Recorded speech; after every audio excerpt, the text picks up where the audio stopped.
आज हम मन्नू भंडारी जी का नाटक महाबोज सुन रहे हैं। ये 1977 में घटित बिहार के पटना जिले का बैलडी नरसंहार है। इसमें विशेषर है, दास साहब है मुख्यमंत्री, सुकुल बाबू भूतपूर्व मुख्यमंत्री, सक्सेना एसपी है जो हरिजनों की आवाज को कायम रखता है, लखन सिंह है दास साहब का विश्वास पात्र है, अप्पा साहब सत्तारूढ़ पार्टी के अध्यक्ष हैं, पांडे जी दास साहब के निजी सचिव हैं, जमुना बहन दास साहब की पत्नी है, सिन्हा डीआईजी है, दत्ता बाबू मशाल साप्ताहिक के संपादक है, नरोत्तम प्रेस रिपोर्टर है, महेश रिसर्च स्कॉलर और सूत्रधार है, रत्ती दास साहब का पीए है, मोहन सिंह पुलिस कांस्टेबल है और हीरा बिसु का बाप है, बिंदा बिसु का मित्र है, रुकमा बिंदा की पत्नी है, काशी सुकुल बाबू का कार्यकर्ता है। इसमें सरोहा गांव का वर्णन है। ये नाटक 11 दृश्यों में है। प्रथम दृश्य में गांव का माहौल है जहां विशेषर की मां विशेषर की लाश के समीप रोती है। गांव में सनसनी का माहौल है। पुलिस खाना पूर्ति करती है। गांव में सबको ये यकीन था कि बिसु की हत्या की गई है, लेकिन आगजनी वाली घटना के कारण की गई है, लेकिन कोई बोलता नहीं है। फिर दूसरा दृश्य होता है, उसमें शहर का माहौल है जिसमें मशाल साप्ताहिक का कार्यालय नरोत्ता गांव में सीधे रिपोर्ट लेकर भवानी को सब हाल सुनाता है। विशेषर हरिजनों का नेता था। गांव में चुनावी सरगर्मी में ऐसा होना कोई आम बात नहीं है। आगजनी वाली घटना में किसी के कानों में जू तक नहीं रेंगा था, किंतु इस घटना में सब कुछ मुस्तैदी हो रहा।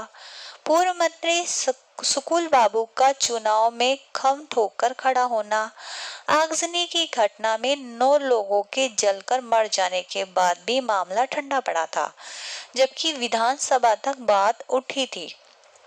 यहाँ पत्रकारिता का 2 चेहरा दिखाई देता है, जहाँ एक और तो नरोत्तम है जो सही मायनों में पत्रकारिता करने की कोशिश करता है, वहीं भवानी है जो सैल किस माध्यम में हो वैसी पत्रकारिता करना चाहता है। फिर तीसरा दृश्य है, दास साहब के घर और घरेलू दफ्तर का दृश्य है, जहां लखन अखबार में छपी बीसू की हत्या की बात से हैरान है और हरिजनों के सारे वोट विपक्षी पार्टी सुकुल बाबू को जाएगी इस बात पर आतंकित है। चुनावी दावपेच और वोट कैसे लालच देकर लिया जाए, इसकी योजना बनाई जाती है। हर यह चुनावी माहौल के मद्देनजर जिसे महाबोज नाटक में दिखाया गया है।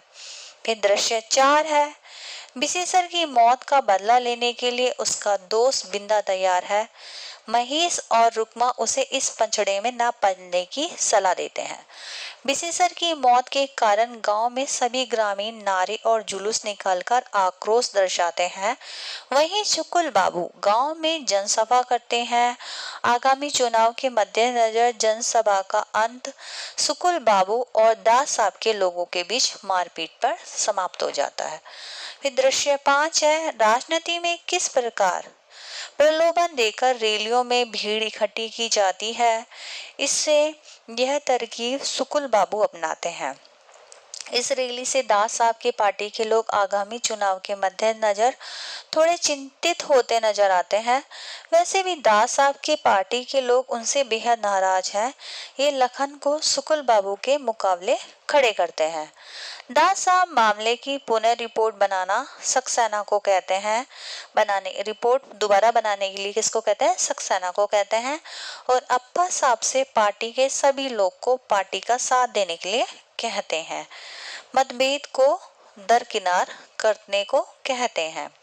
फिर दृश्य 6 आता है, मशाल का दफ्तर, जहां महेश और बिंदा नरोत्तम के कहने पर आगजनी के सबूत लेकर जाते हैं। दत्ता बाबू द्वारा ढंग से और मामले की गंभीरता को न समझते हुए बेहद लापरवाही के साथ पेश आते हैं, जिससे वो दोनों गुस्से में वापस चले जाते हैं। नरोत्तम का इस बात से आग बबूला होकर मशाल छोड़ने की बात करता है। दृश्य 7, गांव में दास साहब के जन संबोधन की तैयारी जोरों से की जा रही है, जिसमें जोरावर पूरी व्यवस्था का जायजा खुद बारीकी से ले रहा है। लेकिन सारे किए पर दास साहब आकर पानी फेर देते हैं। वे सीधे बिसु के पिता से मिलने चले जाते हैं और जोरावर को पूछते तक नहीं हैं। इस बात से जोरावर खुद को बहुत तिरस्कृत महसूस करता है। इसी बीच काशी, जो कि शुक्ल बाबू विरोधी पार्टी का सदस्य, इस मौके का फायदा उठाता है और जोरावर को भड़का कर चुनाव में खड़े होने की राय देता है। दृश्य 8, एसपी सक्सेना बिसु की मौत की पुनः तहकीकात करने गांव आता है। पूरे गांव में खलबली मची हुई है। सक्सेना एक एक करके सबकी गवाही लेता है। बिंदा ने साफ साफ जोरावर का नाम बताया है और आगजनी के पीछे भी उसी का हाथ होने के कारण वो बिसु के जान का दुश्मन था। आगजनी के सबूत बिसु ने इकट्ठे किए हुए थे, जिससे जोरावर की संलिप्तता थी। पोस्टमार्टम की रिपोर्ट में भी जहर से मौत की बात का पता चली थी। दृश्य 9 है, अचानक सक्सेना के रेस्ट हाउस पर रात को महेश आता है। बिंदा की गवाही के कारण उसकी पिटाई की बात बताता है और जिन लड़कों ने बिसु को जहर दी थी उसके बारे में भी बताता है। दोनों के नाम और दोनों को पकड़ लीजिए, वही एकमात्र सबूत है, नहीं तो बिंदा ही उसे मार डालेगा। दोनों लड़के टिटहरी गांव के हैं। बिंदा भी वहीं गया है।